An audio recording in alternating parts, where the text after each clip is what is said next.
नमस्कार, मैं जितेंद्र चतुर्वेदी। अरविंद केजरीवाल की सेखी सब निकल गई क्योंकि कोर्ट ने जो है इनके पर कतर दिए। ये लोग खूब उड़ रहे थे, फिर वो चाहे पार्टी हो, सरकार हो या आपके अगुआ हो, और कह रहे थे कि दरअसल ये जो नरेंद्र मोदी की अगुवाई वाली सरकार है ये अरविंद केजरीवाल को जेल में डाल देना चाहती है। तो फिर ये सवाल उठा कि भाई ये क्यों जेल में डालना चाहेंगे। तो उन्होंने कहा कि देखिए, ये जो पार्टी है ये केजरीवाल से डरती है। तो क्यों डरती है? तो उन्होंने कहा कि ये जो भाजपा है उससे अगर कोई दो दो हाथ कर सकता है तो वो आम आदमी पार्टी और केजरीवाल है। तो इसलिए भाजपा को लगता है कि नहीं, इन लोगों को निपटा दिया जाए। तो यही वजह है कि नरेंद्र मोदी की अगुवाई वाली भाजपा और उसकी सरकार ने अरविंद केजरीवाल के खिलाफ षड्यंत्र रचा, और उस षड्यंत्र का जो नमूना है वो दिल्ली का शराब घोटाला है। और दिल्ली के शराब घोटाले में फिर एक एक करके जो है आम आदमी पार्टी के दिग्गज नेताओं को बंद किया जाने लगा ताकि केजरीवाल को कमजोर किया जा सके। और अब अरविंद केजरीवाल के पीछे पड़ गए हैं और इनको जो है तिहाड़ में डाल देना चाहते हैं। एक तो ये विमर्श गढ़ा, दूसरा इन्होंने कहा कि इधर जेल में डालने की कवायद चल रही है और फिर आम आदमी पार्टी को तोड़ने की कवायद चल रही है ताकि सरकार को अस्थिर किया जा सके। अब ये दो विमर्श इन्होंने गढ़े। अब इसी बीच जो है ईडी ने इनको सम्मन किया था दिल्ली के शराब घोटाले वाले मसले में। 5-5 सम्मन हुआ, जिसे इन्होंने कह दिया कि गैर कानूनी है, और फिर सवाल उठा दिया कि आप हमको किस हैसियत से बुला सकते हैं। ईडी चुपचाप जो है वो कोर्ट चली गई। कोर्ट ने जो कहा वो सुनना बड़ा आपके लिए जरूरी है, क्योंकि वहीं से यह बात साफ हो जाती है कि आम आदमी पार्टी के अगुआ किस तरीके से, आप एक तरह से कहें कि लोगों की आंखों में धूल झोंक रहे हैं। और धूल झोंकना इस शब्द का प्रयोग किया जा रहा है क्योंकि कोर्ट ने जो कहा जब आप सुनेंगे तो दांतों तले उंगलियां दबा लेंगे। जिस सम्मन को ये गैर कानूनी कह रहे हैं उस सम्मन पर कोर्ट की टिप्पणी बड़ी गंभीर है कि अरविंद केजरीवाल को क्या कहना चाहिए। आप देखिए, अरविंद केजरीवाल सिरे से खारिज कर दे रहे हैं, मैं नहीं जाऊंगा, गैर कानूनी है। कोर्ट ने क्या कहा? Rouse Avenue court, a Delhi court on Wednesday said that Delhi Chief Minister Arvind Kejriwal was legally bound to present himself। आप देखिए कोर्ट क्या कह रहा है कि आप कानूनी रूप से बाध्य हैं इन्फोर्समेंट डायरेक्टरेट के सामने उपस्थित होने के लिए।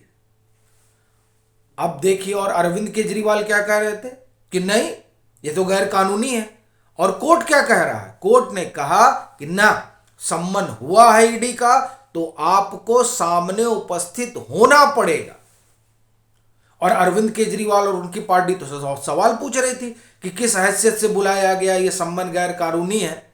आपको अगर ध्यान नहीं तो ध्यान दिलाऊं, बुधवार को शाम को जब आतिशी मार लेना की प्रेस कॉन्फ्रेंस होती है तो उस प्रेस कॉन्फ्रेंस में आतिशी का चेहरा देखकर समझ में आ जाता है कि ये जो कोर्ट ने 17 को सम्मन किया है उस सम्मन से आम आदमी पार्टी के भीतर किस तरह की गदर मची हुई है।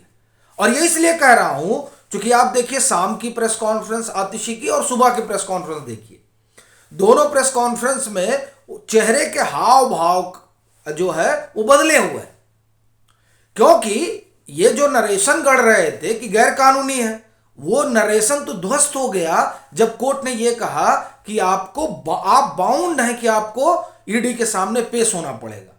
तो इस वजह से एक जो झूठ का आप ये कहें कि प्रपंच बुना जा रहा था उस प्रपंच को कोर्ट ने ध्वस्त किया, और ध्वस्त होते ही इन लोगों की हवाई उड़ गई कि ये लीजिए अब क्या किया जाए, क्योंकि ये तो कह रहे थे कि सब गड़बड़ है। एक चीज, दूसरी चीज आप देखिए किस तरह की बहानेबाजी चल रही थी। सम्मन आ रहा है और कहा जा रहा है कि नहीं साहब, सम्मन गैर कानूनी है। सम्मन अगर गैर कानूनी है तो आपको पहले ही कोर्ट के सामने चले जाना चाहिए था।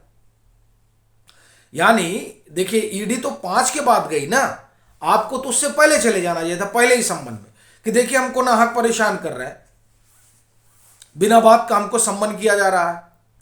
अब देखिए, अमनतुल्ला खान गए ना, इन्हीं के पार्टी के अमनतुल्ला खान ईडी के सम्मन के खिलाफ दिल्ली हाई कोर्ट चले गए और दिल्ली हाई कोर्ट ने कहा कि नहीं, हम सम्मन पर रोक नहीं लगाएंगे, आपको इसमें उपस्थित होना पड़ेगा। और यही चीज जो है आप देखिए कि राउस एवेन्यू कोर्ट भी कह रहा है कि नहीं, अरविंद केजरीवाल बाउंड है। और देखिए ये जो कॉन्स्पिरेसी है वो कॉन्स्पिरेसी नहीं आम आदमी पार्टी की। और कॉन्स्पिरेसी शब्द का प्रयोग इसलिए कर रहा हूं क्योंकि संजय सिंह को जब हिरासत में लिया था ईडी ने, तो उन्होंने दिल्ली हाई कोर्ट में ईडी की हिरासत के खिलाफ एक याचिका डाली थी और उस याचिका में यह आरोप लगाया था कि यह पॉलिटिकली मोटिवेटेड है, वैसा ही जैसा अरविंद केजरीवाल लगा रहे हैं ईडी के सम्मन पर। और जब यह आरोप उन्होंने लगाया तो दिल्ली हाई कोर्ट ने संजय सिंह की याचिका को खारिज करते हुए कहा था कि इसमें ऐसा कुछ भी नहीं दिखाई देता जिससे इस तरह की बात निकल कर आती हो कि यह पॉलिटिकली मोटिवेटेड है। ईडी जो काम कर रही है वो जो प्रोसीजर है, ड्यू प्रोसीजर, उसके लिहाज से काम कर रही है। अब आप देखिए 3 मामले का सीधे सीधा उदाहरण है सामने। संजय सिंह जिस ईडी की कार्रवाई को पॉलिटिकली मोटिवेटेड बता रहे थे, दिल्ली हाई कोर्ट ने उसको खारिज कर दिया था कि नहीं, ईडी ठीक काम कर रही है। अमानतुल्लाह खान दिल्ली हाई कोर्ट पहुंचते हैं ईडी के सम्मन के खिलाफ, वहां उनको खाली हाथ लौटना पड़ता है। और अरविंद केजरीवाल के मसले में ईडी पहुंच गई कि साहब हम सम्मन कर रहे हैं, आ नहीं रहे हैं, और कोर्ट क्या कह रहा है कि आपको आना पड़ेगा। और इसीलिए कोर्ट ने इनसे कहा कि 17 तारीख को आइए, बैठिए यहां आकर, जरा बताइए हमको कि जो है आप क्यों नहीं जा सकते। और फिर आप देखिए कि बुधवार शाम जब आतिशी मार्लेना प्रेस कॉन्फ्रेंस में कहती है नहीं हम तो जाएंगे, हम बताएंगे। बड़ी बात यह है कि हम जाएंगे बताएंगे का क्या मतलब रह गया। अगर आप ये मान रहे हैं कि सम्मन गैर कानूनी है तो आपको सीधे हाई कोर्ट, सुप्रीम कोर्ट पहुंचना चाहिए। हर मामले में कोर्ट का दरवाजा खटखटाने वाली आम आदमी पार्टी ईडी के सम्मन पर क्यों नहीं सुप्रीम कोर्ट चली गई, हाई कोर्ट चली गई। अभी देखिए राघव चड्ढा का मकान खाली करवाया जा रहा था तो राघव चड्ढा पहुंच गए हाई कोर्ट, वो राजसभा में निलंबित हो गए तो पहुंच गए सुप्रीम कोर्ट। फिर दिल्ली का जो है जब दिल्ली सेवा विधेयक आया तो पहुंच गए सुप्रीम कोर्ट। फिर आप देखिए फरिश्ते स्कीम को लेकर सुप्रीम कोर्ट पहुंच गए। और इस तरह से कई मामले हैं। मेरा कहना यह है कि बात बात में हाई कोर्ट सुप्रीम कोर्ट करने वाली आम आदमी पार्टी और उसकी सरकार को तब सांप क्यों सूंघ गया जब ईडी जो है उनको सम्मन कर रही थी अरविंद केजरीवाल को, और आम आदमी पार्टी ये मान रही है कि जो सम्मन है ये गैर कानूनी है।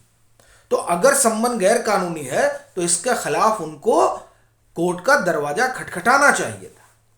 लेकिन कोर्ट का दरवाजा ना खटखटाना ही इस बात का संकेत था कि दाल में कुछ काला है।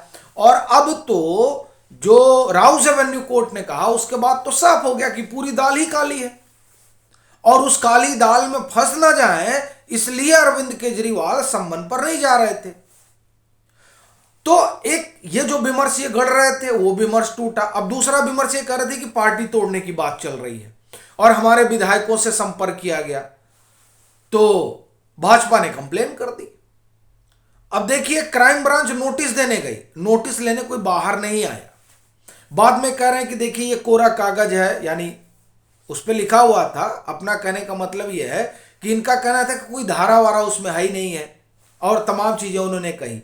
लेकिन बड़ी बात यह है कि ये लोग अभी तक ये नहीं बता पाए कि वो कौन से विधायक हैं जिन विधायकों से आम आदमी पार्टी के भाजपा ने संपर्क किया था या कोई भी भाजपा कर रहा हो। अब आप देखिए जवाब तो साफ लगता है कि आम आदमी पार्टी के पास नहीं होगा, क्योंकि आम आदमी पार्टी भी पॉलिटिक्स कर रही है। जाहिर सी बात है कि राजनीतिक दल है तो राजनीति करेंगे। और वो इसलिए भी कहा जा रहा है क्योंकि जब आतिशी ने प्रेस कॉन्फ्रेंस की, मुझे लग रहा है 5 तारीख को उनकी प्रेस कॉन्फ्रेंस थी, 6 को तो लोग खुलासे में फंसे थे, तो 5 की प्रेस कॉन्फ्रेंस जो उनकी थी उसमें उन्होंने नाम नहीं बताया। हाँ, ये जरूर कहा कि हम हमारी पार्टी को तोड़ने की कोशिश वो लोग कर रहे थे जिन्होंने उत्तराखंड में कांग्रेस को तोड़ा, जिन्होंने गोवा में कांग्रेस को तोड़ा, जिन्होंने मध्य प्रदेश में कांग्रेस को तोड़ा, जिन्होंने कर्नाटक में कांग्रेस को तोड़ा, लेकिन नाम नहीं बताया, नाम इन्होंने नहीं बताया। अब क्राइम ब्रांच ने जब नोटिस भेज दिया तो अब कुछ सूझ नहीं रहा है, तो कहानियां बताई जा रही हैं। यानी ये जो पूरा विमर्श गढ़ा जा रहा था, उस विमर्श की हवा निकल गई है। आपकी क्या राय है जरूर साझा करें। मतांतर से नहीं जुड़े हैं तो जुड़ें, वीडियो को लाइक करें और खूब शेयर करें।